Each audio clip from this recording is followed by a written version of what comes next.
둘째를 낳았습니다. 제가 2014년에. 그리고 아내가 좀 일을 하고 제가 육아를 담당한 적이 있었는데 그때 제가 우울하다는 감정이 어떤 건지 처음 알았어요. 저 우울하다는 거를 그냥 단어로는 인식했거든요. 네. 아, 우울이란 단어가 있구나. 그거는 뭔가 영어로는 블루. 뭐 근데 그게 어떤 감정인지 전 느껴본 적이 없거든요. 근데 그때 처음으로 아, 이런 게 우울한 건가? 라는 처음 느낌이 온 거예요. 아이를 키우면서. 육아를 하면서 네네네. 예. 그때 노래를 많이 만들었어요. 길가에 귀뚜라미 촌스레 울고 있네. 할머니 외톨이에 잠깨가 쏟아진다.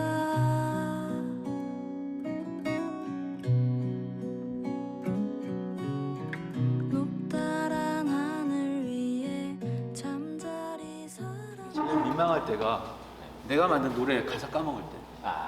왜냐 안 부르면 자기 노래도 가사를 까먹거든요. 그렇죠. 빨리 리마인드 하셔서. 근데 제가 사람들이 이제 오해하는 게 노래를 해보라는 거예요. 근데 저는 작곡가를 나왔고 제가 그 음반 제작에서도 프로듀싱 역할을 했지 노래를 부르진 않았습니다. 그러니까 제가 이 노래를 부르면 이게 이제 노래에 가진 가치가 확 떨어져요. 그러니까 예를 들면 이 노래를 예를 들어 아이유가 부른다 생각해요. 그렇게 상상하시고 들어보면 아, 노래 정말 좋다. 알겠습니다. 나만 빼놓고 한번 불러볼게요. 아, 근데 이게 될까 모르겠네. 줄이 좀 안 맞다.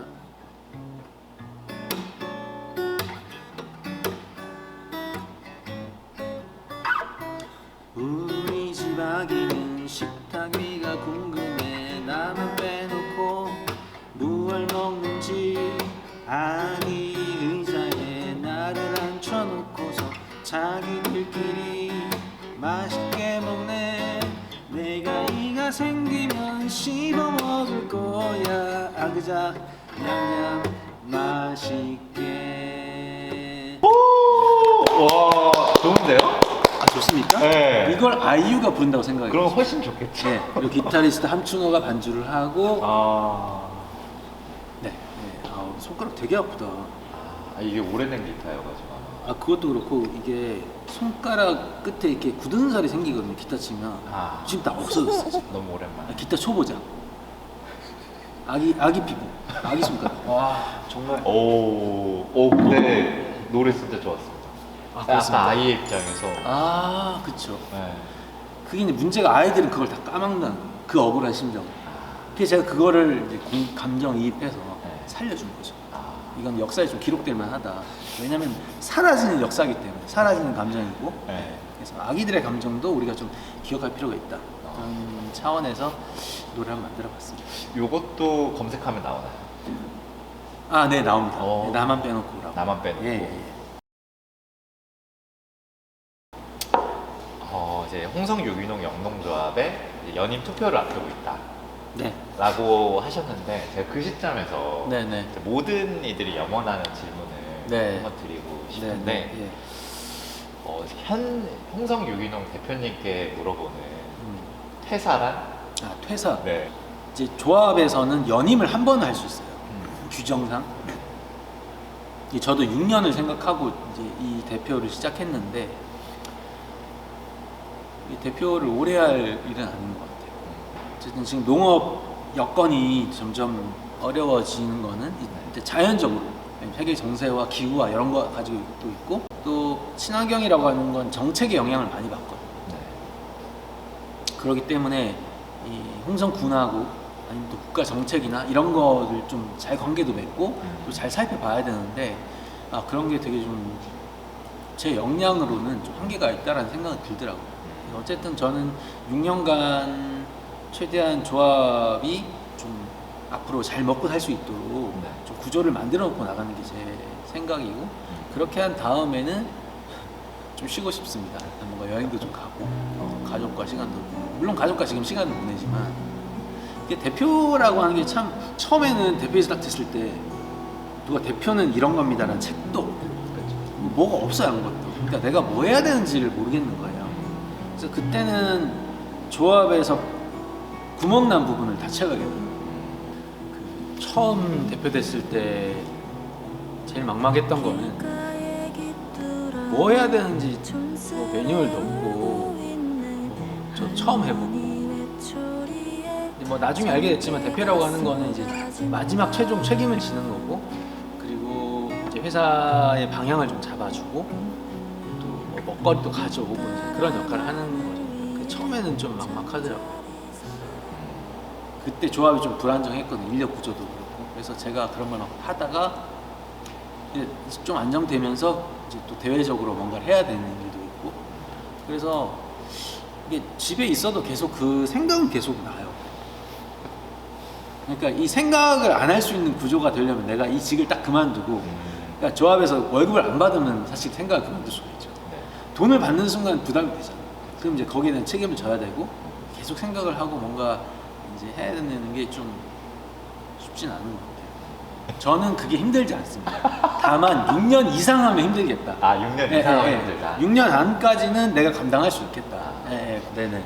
그러면 6년 이후에는 다시 조파모로 돌아와서 그쵸. 그때 어떻게 될지 모르겠어요. 그때 나에게 맡겨야죠. 지금의 나는 그냥 지금 이 일을 하고 미래에 내가 또 알아서 하겠죠.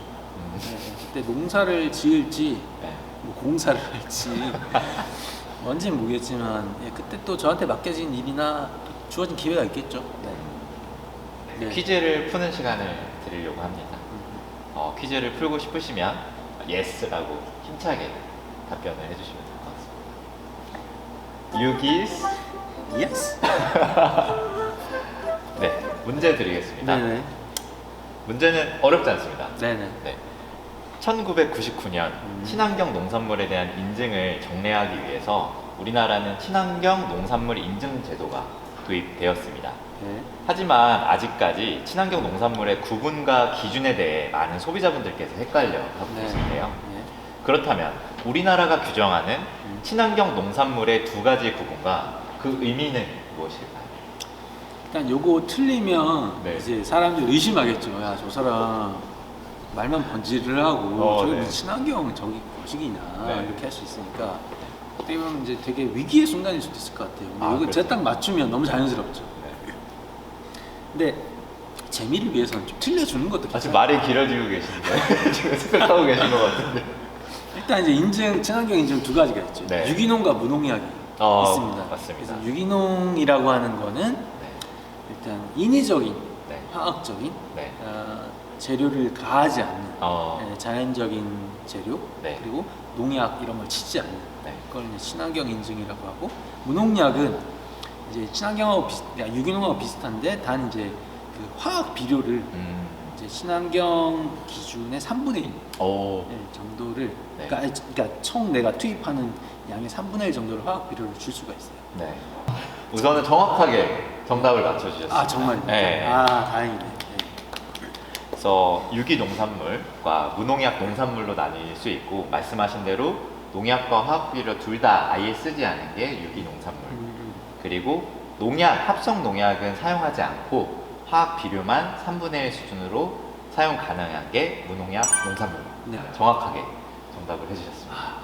저희가 다음 주에 저희 남다른 감바스 밀키트를 아하. 하나 아파트까지 네네. 전달드리겠습니다. 아, 네, 알겠습니다. 네. 제가 주소 다시 막 그게 안 되니까. 유기스